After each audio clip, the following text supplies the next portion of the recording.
സലു കിച്ചനിലേക്ക് സ്വാഗതം. അപ്പൊ ആദ്യം തന്നെ ഞാൻ പറയാം, ഇന്നത്തെ വ്ളോഗില് കുക്കിംഗ് ഒന്നുമില്ല കേട്ടോ. മനസ്സിന് കുറേ സന്തോഷം, അതായത് നല്ല നല്ല കുറേ നിമിഷങ്ങൾ ഉണ്ടായ ഒരു ദിവസമാണ് ഇന്നത്തേത്. അപ്പൊ അതെല്ലാം കൂടി ഉൾപ്പെടുത്തിയ ഒരു വ്ളോഗാണ് ഇന്നത്തേത്. ഇത് നോക്കിക്കേ, ആകാശം കണ്ടോ? നമ്മള് ഇങ്ങനെ കാണുമ്പോ തോന്നും പുറത്തെവിടെയോ യാത്ര ചെയ്യുന്നല്ലേ. നമ്മളുടെ കഴക്കൂട്ടം ഹൈവേ ആണ് ഇപ്പൊ നമ്മൾ ഇതാ പൊയ്ക്കൊണ്ടിരിക്കുന്നത്. അപ്പൊ കുറേ നാളുകൾ കൂടി ഇപ്പോ ഒരു കല്യാണത്തിന് പോവുകയാണ് കേട്ടോ. കല്യാണം എന്ന് പറയുമ്പോഴേക്ക് നമ്മളുടെ സൽമാന്റെ ഫ്രണ്ടിന്റെ കല്യാണമാണ്.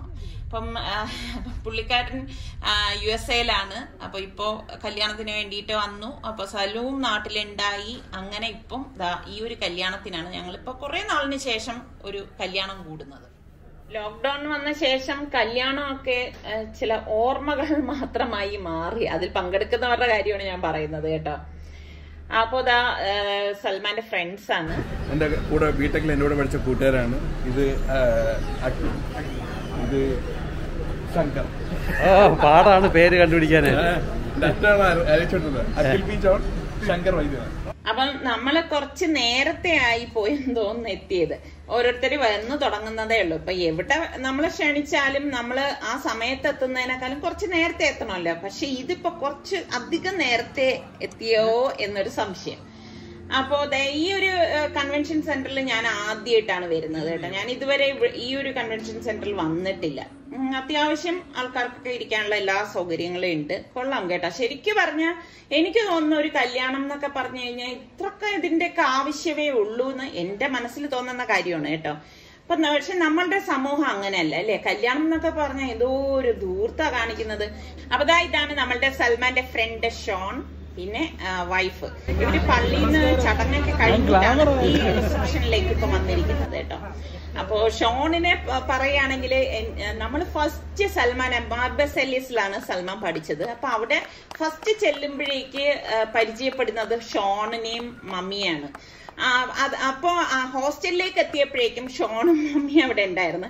അങ്ങനെ അവിടെ നിന്ന് തുടങ്ങിയ ഒരു സൗഹൃദമാണ് കേട്ടോ. അപ്പം എനിക്ക് ഇപ്പൊ ഇരുന്ന് ചിന്തിക്കുമ്പോഴേക്ക് ഇന്നലെ പോലാണ് തോന്നുന്നത് അവര് ഹോസ്റ്റലിൽ പോയതും ഞാൻ ഇടയ്ക്കൊക്കെ കാണാൻ പോകുന്നതും. അപ്പൊ എനിക്കതൊക്കെ ഭയങ്കര എന്താ പറയാ, മനസ്സിന് സന്തോഷം നൽകുന്ന കുറേ നിമിഷങ്ങളായിരുന്നു കേട്ടോ. ഞാൻ എപ്പോഴും പറയത്തില്ലേ, ഇതുപോലെയുള്ള അവരുടെ ആ പ്രായത്തിലുള്ള കുട്ടികളെയൊക്കെ കാണുമ്പോൾ എനിക്ക് ഭയങ്കര സന്തോഷമാണ്. അപ്പൊ ഇവിടെ ഇങ്ങനെ ചടങ്ങുകളൊക്കെ നടക്കുന്നുണ്ടായിരുന്നു, കേക്ക് കട്ടിങ് അങ്ങനെയൊക്കെ ഉള്ള. അപ്പൊ ഞാനിങ്ങനെ നോക്കായിരുന്നു ആ പൂത്തിരിയൊക്കെ ഇങ്ങനെ വരുന്നതൊക്കെ കണ്ട് ഞാൻ ഇതൊക്കെ ആസ്വദിക്കുന്ന ഒരു കൂട്ടത്തിലാണ് കേട്ടോ. പക്ഷെ എനിക്കിങ്ങനെ ഈ ഓവർ കല്യാണങ്ങൾ, അതായത് ഓവർ ആർഭാടങ്ങളോട് ഒട്ടും താല്പര്യമുള്ള ആളുമല്ല. അതിനൊക്കെ എനിക്ക് എതിർപ്പാണ് കേട്ടോ. അപ്പൊ ഇത് കണ്ടോ, ബാക്കിയുള്ള ഫ്രണ്ട്സും അവരൊക്കെ ആദ്യം തന്നെ പോവാണ് ഫോട്ടോ സെഷന് വേണ്ടിയിട്ട്. അപ്പൊ ഇവരൊക്കെ പലരും വർക്കിംഗ് പെർമിഷൻ വാങ്ങി വന്നവരാണ്. അപ്പൊ തിരിച്ചവർക്കൊക്കെ ഓഫീസിൽ പോവേണ്ടതായിട്ടുണ്ട്. അപ്പൊ അവര് ആദ്യം തന്നെ എല്ലാവരും ഫോട്ടോ സെഷന് വേണ്ടിയൊക്കെ നിൽക്കുകയാണ്.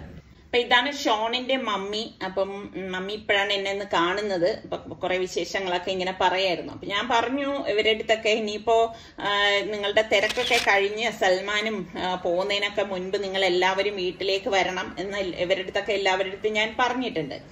അപ്പൊ അവരുടെ ഫോട്ടോ സെഷനൊക്കെ കഴിഞ്ഞ ശേഷം നമ്മൾ പിന്നെ ഭക്ഷണം കഴിക്കാനായിട്ടൊക്കെ പോയി. അപ്പം അവിടെയും അവന്റെ കുറെ സുഹൃത്തുക്കളും എല്ലാവരും ഉണ്ടായിരുന്നു. വിളിക്കാത്ത ആളാ ഈ അടുത്ത് കല്യാണം കഴിഞ്ഞു, പക്ഷെ കൂട്ടുകാരെ വിളിച്ചിട്ടില്ല. നമ്മളൊക്കെ ഒരു ഡോർമെട്രിയില് നമ്പർ 1 കെട്ടി, നമ്പർ 2 കെട്ടി. ഇനി നമ്മൾ വേറെ 4 പേരും കൂടെ ഉണ്ട്. ഭാര്യ ഉണ്ട്. ആ വെജ് നിൽക്കുന്നുണ്ട്. വെജിറ്റേറിയൻ ടീച്ചറാണ്. എവിടെ? പുള്ളിക്കാണ് ഗ്ലാമർ എന്റെ കല്യാണത്തിന് ഞാൻ ഫിലിം സ്റ്റാർ വന്നു ആണോ ഇതൊക്കെയുണ്ട്. ഫോട്ടോ എടുക്കണം, കഴിച്ചിട്ട് പോവല്ലേ. അപ്പൊ ഇവിടെയും കുറെ വ്യൂവേഴ്സ് ഒക്കെ ഉണ്ടായിരുന്നു. അപ്പൊ അവരുമായിട്ടൊക്കെ സംസാരിച്ച് നിന്നപ്പോഴേക്ക് ഷോണിന്റെ മമ്മി ചോദിക്കുന്നുണ്ടായിരുന്നു, നിങ്ങൾ പരിചയക്കാരാണോ എന്നുള്ളത്. അപ്പൊ ഞാൻ പറഞ്ഞു അല്ല, നമ്മളുടെ വ്യൂവേഴ്സ് ആണ്. അപ്പം ഇവരുടെ ഏറ്റവും അടുത്ത ബന്ധുക്കളാണ് കേട്ടോ ഈ നിൽക്കുന്നവരൊക്കെ.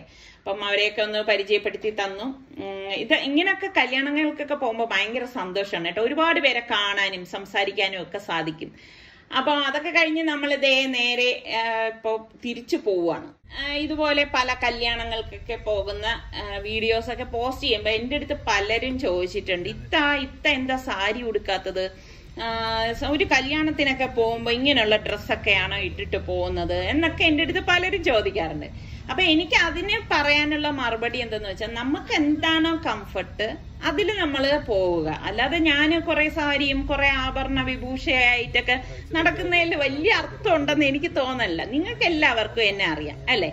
അപ്പൊ പിന്നെ നമ്മൾ എന്താണോ ഇഷ്ടപ്പെടുന്നത് ആ ഒരു രീതിയിലേക്ക് പോവാനാണ് ഞാൻ താല്പര്യപ്പെടുന്നത്.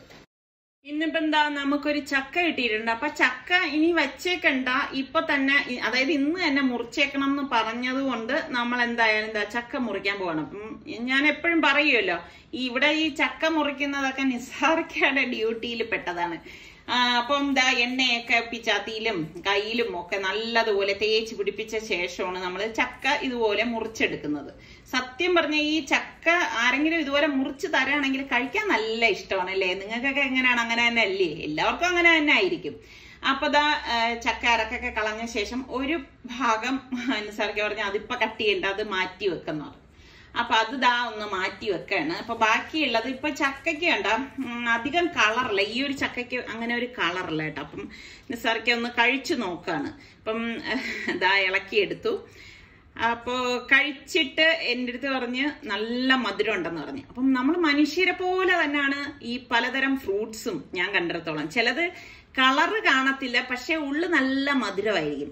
ചിലത് കളറ് നല്ല കളറായിരിക്കും, പക്ഷെ ഉള്ളില് ഒട്ടും മധുരം ഉണ്ടാവില്ല. അപ്പം എനിക്കങ്ങനെ മനുഷ്യരുമായിട്ട് ഉപമിക്കാനേ തോന്നുന്നുള്ളൂ ഇങ്ങനെയൊക്കെയുള്ള ഫ്രൂട്ട്സിനൊക്കെ കാണുമ്പോൾ. ഇത് കണ്ട അധികം കളറൊന്നുമില്ല, പക്ഷെ ഞാനും കഴിച്ചു നോക്കി. നല്ല അടിപൊളി മധുരമായിരുന്നു കേട്ടോ, നല്ല തേൻ മധുരമായിരുന്നു. അപ്പൊ നിസാർക്ക് ചവണിയൊക്കെ എടുത്തിട്ട് മാറ്റിയെടുത്തു. ഇത്രയും ചക്കയാണ് അത്രയും ഭാഗത്തുനിന്ന് കിട്ടിയത്. പിന്നെ വൈകുന്നേരം ആയപ്പോഴേക്ക്, വൈകുന്നേരം എന്നല്ല, ഒരു 7 മണിയൊക്കെ കഴിഞ്ഞപ്പോഴേക്ക് ഞങ്ങൾ പുറത്തേക്ക് ഇറങ്ങി എന്ന് പറഞ്ഞു കഴിഞ്ഞാൽ, സൽമാൻ കുറേ ദിവസം കൊണ്ട് പറയുന്നുണ്ട് സൽമാന് ഇവർക്കൊരു ട്രീറ്റ് കൊടുക്കണമെന്ന്. ഇപ്പൊ റിസ്വാൻ ഇവിടെ ഇല്ലല്ലോ. അപ്പൊ സുൽത്താൻ ഇനിയിപ്പൊ എന്തായാലും ബാംഗ്ലൂരിലേക്ക് പോവുകയാണ്. അപ്പൊ സുൽത്താൻ ഈ ജോലിയും ക്ലാസ്സും ഒക്കെ ഒരുമിച്ച് വരണത് കൊണ്ട് തന്നെ അങ്ങനെ സമയം കിട്ടാറില്ല. അപ്പൊ സുൽത്താൻ പറയുന്നുണ്ട് അതിന്റെ ഒന്നും ആവശ്യമില്ല ഇക്ക, വേണ്ട ഇക്ക എന്നൊക്കെ പറയുന്നുണ്ട്. പക്ഷെ ഇക്കാക്ക് ഒരേ നിർബന്ധം ഇല്ല, അവന് സുൽത്താന് ട്രീറ്റ് കൊടുത്തേ പറ്റത്തുള്ളൂ എന്ന്. ഞാൻ പറഞ്ഞ സലു എന്തിനാണ് നീ ഇത്ര നിർബന്ധം, അവന് വേണ്ടെങ്കിൽ വേണ്ടാന്ന് വെക്കൂന്ന് പറഞ്ഞു. അപ്പൊ ഇല്ല, അവന് സലൂന് അങ്ങനെയാണ് കേട്ടാ, എന്തെങ്കിലും ഒരു ഇത് ഇവർക്കൊക്കെ ചെയ്യാൻ ഭയങ്കര താല്പര്യമുള്ള കൂട്ടത്തിലാണ്. എന്നാൽ സുൽത്താൻ പറയുന്നുണ്ട് സുൽത്താൻ ഇതിനോടൊന്നും വലിയൊരു ക്രേസും ഇല്ല. പിന്നെ ഞാൻ പറഞ്ഞു സൽമാനിക്ക് ഇത്ര സന്തോഷത്തോടു കൂടി പറയുന്നതല്ലേ, നീ ഇന്നത്തേക്ക് ഒരു ദിവസം ഒന്ന് നിന്റെ ജോലി കുറച്ചൊന്ന് നേരത്തെ ആക്കെന്ന് പറഞ്ഞ അങ്ങനെയാണ് ഇന്നിപ്പം എല്ലാം അഡ്ജസ്റ്റ് ചെയ്തിട്ട് ഇപ്പൊ പുറത്തേക്ക് ഇറങ്ങിയത്. ഞാൻ എപ്പോഴും നിങ്ങൾക്കറിയാലോ, ഞാൻ എവിടെ കഴിക്കാൻ ചെന്ന് കഴിഞ്ഞാലും സൂപ്പ് കിട്ടുമെങ്കിൽ ഞാൻ ആദ്യം സൂപ്പ് തന്നെ ഓർഡർ കൊടുക്കുക. അപ്പൊ ക്രീം സൂപ്പാണ് ഇപ്പൊ ഓർഡർ കൊടുത്തത്, ചിക്കൻ ക്രീം സൂപ്പ്. അപ്പം സുലൈമാനിയാണ് നിസാർക്ക് വാങ്ങിയത്. അപ്പൊ ഞാനും ഒരു സുലൈമാനി വാങ്ങി വെച്ചിട്ടുണ്ട്. അപ്പൊ നമ്മളുടെ വ്യൂവറാണ് കേട്ടോ. അപ്പം പുള്ളിക്കാരി വന്ന് പരിചയപ്പെട്ട് നിസാർക്കയെ കണ്ടപ്പോഴാണ് പെട്ടെന്ന് മനസ്സിലായതെന്ന് പറഞ്ഞു. അപ്പൊ മോളും ഒക്കെ വന്ന് പരിചയപ്പെടാണ്. അപ്പൊ എനിക്ക് ഭയങ്കര സന്തോഷമാണ് കേട്ടോ, നമ്മളെ കണ്ടിട്ട് ഇതുപോലെ അറിയാം എന്നൊക്കെ പറയുമ്പം എനിക്ക് അവരുടെ അടുത്ത് സംസാരിക്കാനും ഭയങ്കര താല്പര്യമാണ്. അപ്പൊ ഓരോ വിഭവങ്ങൾ എത്തിയിട്ടുണ്ട്. അപ്പൊ ഇതിപ്പോ ക്രാബാണ് കേട്ടോ, നല്ല അത്യാവശ്യം വലിപ്പമുള്ള ക്രാബ് തന്നെയായിരുന്നു കേട്ടോ, നല്ല മസാലയിൽ ഇങ്ങനെ പൊതിഞ്ഞ ക്രാബായിരുന്നു. ഇതിപ്പോ ഞാൻ ഓർഡർ കൊടുത്തതാണ് കേട്ടോ, എനിക്ക് ഭയങ്കര ഇഷ്ടമാണ്. പക്ഷെ നമ്മൾ പബ്ലിക്കായിട്ട് ഇതുപോലെ ക്രാബ് കഴിക്കുക എന്ന് പറഞ്ഞാൽ കുറച്ച് ദുർഘടമാണെന്ന് തന്നെ പറയാം. കാരണം അപ്പുറത്തിപ്പുറത്തൊക്കെ ആൾക്കാർ ഇരിക്കുമ്പം നമുക്കിത് വീട്ടിലെ മാതിരി കടിച്ച് പറിച്ച് വലിച്ച് കഴിക്കാനൊന്നും പറ്റത്തില്ല, അതാണ് വാസ്തവം. പക്ഷെ എനിക്ക് ക്രാബ് ഇഷ്ടമാണ്. അപ്പൊ സൽമാൻ അങ്ങനെ അവന്റെ ഹെൽത്ത് നോക്കിയിട്ടുള്ള സംഭവമാണ് ഓർഡർ കൊടുത്തത് കേട്ടോ. അപ്പൊ ഇത് നിസാർക്കയ്ക്ക് വേണ്ടിയിട്ട്, നിസാർക്ക് അറിയാലോ എവിടെ ചെന്ന് കഴിഞ്ഞാലും അപ്പത്തിന്റെ ആളാണ്, അപ്പമാണ് ഓർഡർ കൊടുത്തത്. ഇത് സലുവിന്റെ പനീർ ടിക്കയാണെന്ന് തോന്നുന്നു കേട്ടോ, സലു ഓർഡർ കൊടുത്തതാണ്. സംഭവം ഇതാണ്. എന്തായാലും കാണാൻ നല്ല കിഡു കേട്ടോ. അപ്പോ സുൽത്താനാണ് ഈ റൈസ് ഓർഡർ കൊടുത്തത്, ഫ്രൈഡ് റൈസ്. അവൻ അതിന്റെ ആളാണ് കേട്ടോ. ഇവിടെ ഓരോരുത്തരും ഓരോന്നാണ്. നിസാർക്കാണ് അപ്പവും മീൻകറിയും വാങ്ങിച്ചു വെച്ചത്. അപ്പം എല്ലാം നല്ല ചൂടോടുകൂടി ഇങ്ങനെ കഴിക്കാൻ നല്ല ടേസ്റ്റാണ്. അപ്പം സലു വീറ്റ് പൊറാട്ടയാണ് വാങ്ങിയത്, ഒരെണ്ണേ വാങ്ങിയിട്ടുള്ളൂ കേട്ടോ. അപ്പം നിങ്ങൾ കാണുമ്പോൾ വിചാരിക്കും സലു നല്ല പുള്ളിങ്ങാണെന്ന്. ഇല്ല, ഒരെണ്ണേ കഴിച്ചിട്ടുള്ളൂ. അപ്പം നമ്മളുടെ മറ്റൊരു വ്യൂവറാണ്, ഇപ്പൊ തൊട്ടടുത്ത ടേബിളിൽ ഇരിക്കായിരുന്നു. അപ്പം ഞാൻ കൈ കഴുകിയിട്ട് വന്നപ്പോഴാണ് പുള്ളിക്കാരി പരിചയപ്പെടാനായിട്ട് വന്നത്. അപ്പൊ ലാസ്റ്റ് നമ്മള് ഇവിടത്തെ സ്പെഷ്യലാണ് ഈ ഒരു പുഡിങ് എന്ന് പറയണത്, ഇളനീർ പുഡിങ്. എനിക്ക് ഭയങ്കര ഇഷ്ടമാണ്. എന്ത് ടേസ്റ്റ് ആണെന്നറിയാവോ, അതിങ്ങനെ എടുക്കുമ്പോൾ തന്നെ ഇങ്ങനെ നല്ല സോഫ്റ്റ് ആയിട്ട് വരും, വായിലിട്ടാൽ ഇങ്ങനെ അലിഞ്ഞു പോകുന്ന പുഡിങ്ങാണ്. എനിക്ക് ഭയങ്കര ഇഷ്ടമുള്ള ഒരു പുഡിങ്ങാണ് കേട്ടോ ഈ ഇളനീർ പുഡിങ്. അപ്പൊ ഞാൻ ഇതിന്റെ വീഡിയോ ഇതിനു മുൻപ് ഞാൻ പോസ്റ്റ് ചെയ്തിട്ടുണ്ടായിരുന്നു. അപ്പോൾ ഞാൻ ചായയും പറഞ്ഞു. അപ്പൊ സലു എൻ്റെ അടുത്ത് ചോദിക്കുന്നുണ്ട്, ഉമ്മ പരസ്പര വിരുദ്ധമായ എന്തൊക്കെ ഫുഡാണ് ഓർഡർ കൊടുത്തിരിക്കുന്നതെന്ന്. ഇതിപ്പോ പാഷൻ ഫ്രൂട്ട് മൊജിറ്റോ ആണ് കേട്ടോ. അതിങ്ങനെ തണുപ്പോടുകൂടി കുടിക്കാൻ തന്നെ നല്ല ടേസ്റ്റ് ആണ്. ഇത് നമ്മളുടെ സുൽത്താനാണ് പറഞ്ഞത് പാഷൻ ഫ്രൂട്ട് മൊജിറ്റോ മതിയെന്ന്. അപ്പൊ സർക്കായും പറഞ്ഞു സർക്കാക്കും അത് മതിയെന്ന്. അതിങ്ങനെ സുൽത്താൻ പറയുന്നുണ്ട്, സുൽത്താൻ ഈ ഐസിന്റെ ആളാണ് കേട്ടോ. നല്ല തണുത്ത ജ്യൂസൊക്കെ എപ്പോഴും അവന് കുടിക്കാൻ ഭയങ്കര ഇഷ്ടമാണ്. ഞാൻ എപ്പോഴും വഴക്ക് പറയും, ഇങ്ങനെ ഇത്രയും തണുപ്പൊന്നും നീ കുടിക്കരുത്, പിന്നീട് ആകുമ്പോഴേക്ക് തൊണ്ടയ്ക്കൊക്കെ പ്രശ്നം വരും എന്നൊക്കെ പറയാം. അപ്പൊ ഞാൻ കുടിക്കുന്നുണ്ട്. അപ്പൊ സുൽത്താൻ പറയുന്നുണ്ട്, ഉമ്മ കുറ്റം പറഞ്ഞിട്ട് ഉമ്മ ഇപ്പം ഇതെടുത്ത് വെച്ച് കുടിക്കുകയാണെന്നാണ് അവൻ ചോദിക്കുന്നത്. ഇതെല്ലാം പോട്ടെ, ഇനി ഈ വീഡിയോ പോസ്റ്റ് ചെയ്ത് കഴിയുമ്പോഴേക്ക് കൊല്ലത്തുനിന്ന് ഒരാളുടെ വിളി വരും കേട്ടോ, നമ്മുടെ റിസ്വാന്റെ. നിങ്ങളിവിടെ ഭയങ്കരമായിട്ട് അടിച്ചു പൊളിക്കുകയാണല്ലോ എന്നൊക്കെ ചോദിച്ചുകൊണ്ടായിരിക്കും വിളിക്കുന്നത്. അവൻ എപ്പോഴും വീഡിയോയിൽ നമ്മളുടെ റെസിപ്പിയും കാര്യങ്ങളും നമ്മൾ കഴിക്കണതും ഒക്കെ നോക്കിയിട്ടാണ് വിളിച്ചിട്ട് ഇങ്ങനെയൊക്കെ പറയുന്നത് കേട്ടോ. അവനുള്ളപ്പം ഇങ്ങനൊന്നും ചെയ്യാറില്ല എന്നൊക്കെ പറയും. അപ്പൊ ഇങ്ങനെ പോണ വഴിയിൽ ഞാനിങ്ങനെ ഒരിടത്ത് ലൈറ്റ് ഇങ്ങനെ കണ്ടപ്പോഴേക്ക് 4-5 റൺ മുട്ടട. അപ്പം ഞാൻ പറഞ്ഞു വണ്ടി ഒന്ന് നിർത്തിക്കാൻ, ഞാൻ നോക്കിയിട്ട് വരട്ടെന്ന് എഴുതി. അപ്പം ഇങ്ങനെ ഈ കർഷകശ്രീ ജൈവഗ്രാമം എന്ന്. അപ്പൊ ഞാൻ പറഞ്ഞു എനിക്കിത് കാണണം എന്ന് പറഞ്ഞിട്ടാണ് അവരവിടെ നിർത്തി. ഇപ്പം ശരിക്കും പറഞ്ഞ ഒരു രാത്രി 10 മണിയായി കേട്ടോ. അപ്പൊ ഞാന് ഇങ്ങനെ വന്നപ്പോ തന്നെ കാണുന്നുണ്ട് ഒരു ട്രാക്ടർ ഫ്രണ്ടില് ഇങ്ങനെ നിർത്തിയിരിക്കുകയാണ്. അപ്പൊ പോണ വഴിയിൽ ഞാനിത് കണ്ടോണ്ടാണ് ഞാനത് ശ്രദ്ധിക്കാൻ കാര്യം കേട്ടാ. എനിക്കത് കണ്ടപ്പോ ഭയങ്കര ഇഷ്ടപ്പെട്ട്. അപ്പൊ ഇതിന്റെ ഉള്ളിലേക്ക് കയറിയപ്പോഴേക്കും ഞാൻ ഇത്ര നാള് നമ്മള് ഓരോ ആവശ്യങ്ങൾക്ക് അങ്ങോട്ടും ഇങ്ങോട്ടും പോകുന്നെങ്കിലും ഇതൊന്നും അങ്ങനെ ശ്രദ്ധിച്ചിരുന്നില്ല. അപ്പൊ ഇവിടെ കുറെ കണ്ട ചക്ക. ഇപ്പൊ ഇന്നിപ്പോ നമുക്കൊരു ചക്ക കിട്ടിയത് കാരണം ഈ ചക്ക ഇനിയിപ്പോ വാങ്ങിക്കാനൊന്നും പോണില്ല, കാരണം വീട്ടില് ചക്ക ഇരിക്കുകയാണല്ലോ. അപ്പൊ ഇവരിത് അടയ്ക്കാറായെന്ന് തോന്നുന്നു. അപ്പൊ ഞാനിങ്ങനെ വന്നിട്ട് ഞാൻ പറഞ്ഞു ഞാനിത് ആദ്യമായിട്ട് കണ്ടുവരികയാണെന്ന് പറഞ്ഞപ്പോഴേക്ക് എല്ലാം സമാധാനമായിട്ട് എനിക്ക് കാണിച്ചു തരാണ് കേട്ടോ. പല ടൈപ്പിലെ മാമ്പഴം ഉണ്ട്. അപ്പൊ അവര് പറയുന്നുണ്ട് ഉച്ച സമയത്ത് വന്നാല് നല്ല ഫ്രഷ് ആയിട്ടുള്ള വെജിറ്റബിൾസ് ഫ്രൂട്ട്സ് എല്ലാം ഇവിടെ ഉണ്ടാവുമെന്ന്. അപ്പൊ ഇത് നമ്മളുടെ കേന്ദ്ര ഗവൺമെന്റിന്റെ ഒരു സംഭവമാണ് കേട്ടോ. അപ്പൊ അതുകൊണ്ട് തന്നെ എല്ലാം നല്ല ഫ്രഷ് ആയിട്ടുള്ള കാര്യങ്ങളാണ് ഇവിടെ ഉള്ളതെല്ലാം. അപ്പൊ എനിക്കിത് കണ്ടപ്പോ തന്നെ എനിക്കും ഭയങ്കര ഒരു കൗതുകം തോന്നി. ഇത്രയും അടുത്തുണ്ടായിട്ട് ഞാൻ ഇതൊന്നും അറിയാതെ പോയല്ലോ. കാരണം വളരെ അടുത്താണ് കേട്ടോ. ഇത് മുട്ട ഉണ്ടോ, മുട്ട മൂടി വെച്ചിരിക്കുന്നത് നോക്കിയാൽ അത് ഈ പല്ലി മറ്റ് ഇതൊന്നും ഹെലിയൊന്നും വന്ന് എടുക്കാതിരിക്കാൻ വേണ്ടിയിട്ട് അവർ കവർ ചെയ്ത് വെച്ചിരിക്കുന്നതാണ്.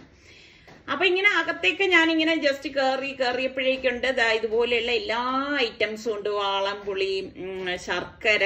അപ്പൊ എനിക്ക് ഇത് ഭയങ്കര ഇഷ്ടപ്പെടാനുള്ള കാര്യം ഇത് കണ്ട, ഇത് പൊക്കാളി റൈസ് ആണ്. മമ്മൂട്ടിയുടെ ഈ മറ്റേ ഇവിടെ ഉണ്ടാകുന്ന നമ്മുടെ തണ്ണീർമുഖത്ത് ഫാമിൽ ഉണ്ടാകുന്നതാണ് ശ്രീനിവാസൻ, മമ്മൂട്ടി, സലീം കുമാർ, അവർക്കൊക്കെയാണ് ഇതിന്റെ പൊക്കാളി റൈസിന്റെ ഇതുള്ള നമ്മുടെ മുക്കുവരുടെ ഫുഡ്. ഇതെന്താണ്? അത് ഓർഗാനിക് അരി, ജൈവ കുത്തരി എന്ന് പറയാം. അതെ അതെ അതെ. ഇതിന്റെ വിലയാണോ അത്? അല്ല മാം, ഇത് 200 രൂപ. 700 ചേർന്നുണ്ട് 500. ഇതൊക്കെ ഈറ്റാമുള്ള കൊട്ടപ്പുറത്ത് വേറെ ഉണ്ട്. ഈ സംഭവം ഞാൻ നോക്കി പേപ്പർ ബാഗ് ഉണ്ട്. ഇതൊന്നും സ്മെൽ, ഇത് മറ്റേ പപ്പടമൊക്കെ നമ്മുടെ ക്വാളിറ്റി എന്താന്ന് മനസ്സിലാവും. അസൽ നെയ്. ഇവിടെ കണ്ടൊരു പ്രത്യേകത കണ്ട റീപ്ലേസ്മെന്റ് വാറന്റി തേങ്ങയ്ക്ക് തന്നിരിക്കുകയാണ്. അത് എവിടെയും കിട്ടാത്തൊരു വാറന്റിയാണ്. കാരണം തേങ്ങ നമ്മൾ വാങ്ങി വീട്ടിൽ കൊണ്ടുപോയി കഴിഞ്ഞാല് ചീത്തയാണെങ്കിൽ കൊണ്ടുവന്നു കഴിഞ്ഞാല് അവര് റീപ്ലേസ്മെന്റ് ചെയ്തു എന്ന് പറഞ്ഞുകൊണ്ട് ചീത്ത തേങ്ങ വേറെ ഉപയോഗിച്ചിട്ട് ഇവിടെ കൊണ്ടുവന്ന ആളായിരുന്നു. ഇവർക്ക് അവര് തേങ്ങ കണ്ട അറിയാം. അല്ല പറയുമ്പോ നമ്മളെല്ലാം പറയണല്ലോ. അപ്പൊ മനസ്സിലായില്ലേ എത്രത്തോളം ഗ്യാരണ്ടിയാണെന്ന്. ശരി. അപ്പൊ ഞാനിങ്ങനെ സർക്കാരത്ത് പറയായിരുന്നു മാങ്ങ നല്ല പഴുത്തത് നോക്കി വാങ്ങാനായിട്ട്. അപ്പൊ ഇവര് പറയുന്നുണ്ട് നാളെ ഉച്ചയ്ക്ക് വരെയാണെങ്കിൽ നല്ല ഫ്രഷ് ആയിട്ടുള്ള വെജിറ്റബിൾസും ഫ്രൂട്ട്സും എല്ലാം ഉണ്ടാവുന്നത്. അതുപോലെ തന്നെ എല്ലാ ഐറ്റവും ഉണ്ടെന്ന് ഞാൻ പറഞ്ഞില്ലേ, മുറം, വട്ടി, കുട്ട, ഈ ഐറ്റംസ് ഒക്കെ എനിക്ക് അവർ കാണിച്ചു തരാണ് കേട്ടോ. അതുപോലെ തന്നെ ചൂല്, ഇത് ഈറയുടെ ചൂലാണ് കേട്ടോ. ഇതുപോലെയുള്ള പല ഐറ്റംസും ഉണ്ട്. ഞാനാണെങ്കിൽ അന്ന് എക്സിബിഷനിൽ പോയിട്ട് ഇനി കിട്ടത്തില്ല എന്ന് എഴുതിയിട്ട് അന്ന് 3 ചൂലൊക്കെ വാങ്ങിച്ച് വീട്ടിൽ സ്റ്റോക്ക് ചെയ്ത് വെച്ചിരിക്കുകയാണ്. ഇത് ഉണ്ട് ലാമ്പിന് വേണ്ടിയിട്ട്, ലൈറ്റ് അകത്ത് വെക്കാൻ വേണ്ടിയിട്ടുള്ള ഒരു സംഭവമാണ്, ഷെയ്ഡ്. എന്തായാലും നല്ല രസമുണ്ട് കേട്ടോ. എനിക്കാണെങ്കിൽ ഇങ്ങനെയൊക്കെയുള്ള ഐറ്റംസ് ഒക്കെ ഭയങ്കര ഇഷ്ടമാണ്. പക്ഷെ എന്തുകൊണ്ട് ഞാൻ ഇത് ശ്രദ്ധിക്കപ്പെടാതെ പോയി എന്ന് എനിക്ക് അറിഞ്ഞൂടാ. കാരണം ഞാൻ അങ്ങോട്ടും ഇങ്ങോട്ടും ഞങ്ങൾ പോകുന്ന വഴിയാണേ. എന്തായാലും ഞാൻ നോക്കി നടന്നൊരു സംഭവമാണ് ഇത്. അപ്പൊ എനിക്ക് വിശ്വാസം, അതായത് മനസ്സിന് എനിക്ക് തൃപ്തി വന്നാൽ മാത്രമേ ഞാൻ വാങ്ങിക്കത്തുള്ളൂ എന്ന് വിചാരിച്ചിരിക്കുക. നമ്മുടെ ഗവൺമെന്റ് അതിന് പ്രൊവിഷൻ കൊടുത്തിട്ടുണ്ട്. പിന്നെ നമ്മളുടെ ഗവൺമെന്റിന്റെ തന്നെ ആയതുകൊണ്ട് എന്തുകൊണ്ടും നമുക്ക് വിശ്വസിച്ച് തന്നെ അല്ലെ, സെൻട്രൽ ഗവൺമെന്റ് ഇത് സംഭവം ഞാൻ വാങ്ങിച്ചു. അവിടെ തേൻ തന്നെ പലതരം തേന് ഇതിന്റെ അകത്ത് ഇവരിങ്ങനെ അറേഞ്ച് ചെയ്ത് വെച്ചിട്ടുണ്ട് കേട്ടോ. ശരിക്കും പറഞ്ഞാൽ നമുക്ക് ആ കൺഫ്യൂഷനാണ് ഏതെടുക്കണം എന്നൊക്കെ ഉള്ളത്. കാരണം അത്രയധികം വെറൈറ്റി ആയിട്ട് സാധനങ്ങളുണ്ട്. എനിക്ക് പിന്നെ ഇഷ്ടപ്പെട്ട ഒരു കാര്യം എന്തെന്ന് വെച്ചാൽ നല്ല നീറ്റായിട്ടും ആ ഒരു സാധനങ്ങളുടെ ക്വാളിറ്റി കാണുമ്പോൾ തന്നെ അറിയാം കേട്ടോ. നല്ല ഫ്രഷ് ആയിട്ടുള്ള നല്ല ക്വാളിറ്റി സാധനമാണ്. അപ്പൊ ഞാൻ എന്തായാലും ഈ ഒരു പൊക്കാളി റൈസിന്റെ 1 കിലോ ഉള്ള പാക്കറ്റ് ഒരെണ്ണം എടുക്കാണ്. കാരണം ഒന്ന് ട്രൈ ചെയ്ത് നോക്കാന്ന് കരുതി. അത് കളർ ഒരു കറുത്ത, അതായത് ആ തവിടിന്റെ ആ ഒരു കളറിൽ തന്നെയാണ് ഇരിക്കുന്നത്. അപ്പൊ ഞാൻ അവിടെ നിന്ന് കുറച്ച് ഫ്രൂട്ട്സും വാങ്ങിച്ചിട്ടുണ്ടായിരുന്നു. അപ്പൊ എനിക്ക് ഭയങ്കര ഇഷ്ടപ്പെട്ടു. ഞാൻ പറഞ്ഞ അപ്പൊ ഇനിയിപ്പം അടുത്തായതുകൊണ്ട് ഇടയ്ക്കൊക്കെ ഇവിടെ വന്ന് ഷോപ്പ് ചെയ്യാമല്ലോ. അപ്പൊ എനിക്ക് ഈ ഒരു വണ്ടിയിൽ കയറണം, ട്രാക്ടറിൽ കയറണം എന്ന് വലിയ ആഗ്രഹം. അപ്പൊ അവര് പറഞ്ഞ് കയറിക്കൊള്ളാൻ പറഞ്ഞു കേട്ടാ. വളരെ ക്ഷമയോട് കൂടിയുള്ള ആൾക്കാരായിരുന്നു അവിടെ ഉള്ളവര്. അപ്പൊ ഞാൻ കയറി, നമുക്കൊരു ആഗ്രഹം തോന്നിക്കഴിഞ്ഞാൽ അവിടെ പിന്നൊന്നും നോക്കാനില്ല. ആ ആഗ്രഹം അങ്ങ് സാധിപ്പിച്ചെടുക്കുക പറ്റുന്നത് ആണെങ്കിൽ, അത്രേ ഉള്ളൂ. അപ്പൊ കയറിയപ്പോ എനിക്കും ഒരു സമാധാനം, അത്രേ ഉള്ളൂ കേട്ടോ. അതിൽ കൂടുതലൊന്നുമില്ല. അപ്പൊ ഇനിയിപ്പൊ നേരെ വീട്ടിലേക്ക് പോവാണ്. പിള്ളേർ വണ്ടിയിലിരുന്ന് ചിരിയാണ് കേട്ടോ. അപ്പൊ ഞാൻ ചോദിച്ചു നിങ്ങൾ എന്തിനാ ഇങ്ങനെ ചിരിക്കുന്നതെന്ന്. അപ്പൊ അവര് പറഞ്ഞു ഉമ്മാടെ കാര്യം കൊണ്ട് തോറ്റു എന്നാണ് അവര് പറയുന്നത്. അപ്പൊ എപ്പോഴത്തെയും പോലെ എന്റെ കൊച്ചു കൊച്ചു സന്തോഷങ്ങളാണ് ഇന്ന് ഞാൻ നിങ്ങളുമായിട്ട് ഷെയർ ചെയ്തത്. അപ്പൊ നിങ്ങൾക്ക് ഇഷ്ടപ്പെടാണെങ്കിൽ നിങ്ങൾ ലൈക്ക് ചെയ്യാനും ഷെയർ ചെയ്യാനും ഒന്നും മറന്നു പോരുത്. അതുപോലെ തന്നെ നമ്മളുടെ ചാനൽ കണ്ടുകൊണ്ടിരിക്കുന്നവരിൽ സബ്സ്ക്രൈബ് ചെയ്യാതെ കാണുന്ന ആരെങ്കിലും ഒക്കെ ഉണ്ടെങ്കിൽ നിങ്ങൾക്ക് നമ്മളുടെ ചാനൽ ഇഷ്ടപ്പെട്ടാൽ സബ്സ്ക്രൈബ് ചെയ്യുകയും വേണം കേട്ടോ. അപ്പത്തേ നമ്മളിപ്പോ നേരെ വീട്ടിലെത്തിയിട്ടുണ്ട്. അപ്പൊ വീണ്ടും നല്ല ഒരു വ്ളോഗോ റെസിപ്പിയോ ആയിട്ട് നമുക്ക് വീണ്ടും കാണാം. അതുവരയ്ക്കും എല്ലാവർക്കും നോക്കിയിരുന്ന ഒരു സംഭവമാണെന്ന് അറിയോ, ഇരിക്കാൻ ഒരെണ്ണം കൂടി. എനിക്ക് ഇങ്ങനത്തെ ഈ ബാംബു ടൈപ്പ് സംഭവങ്ങളൊക്കെയാണ് ഇഷ്ടം. കണ്ടോ,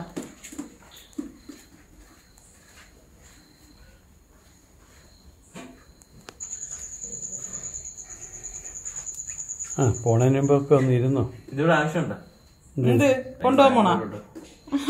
വണ്ടി കയറ്റില്ലടാ, ബൈക്ക് ഒന്ന് കയറ്റിയത്.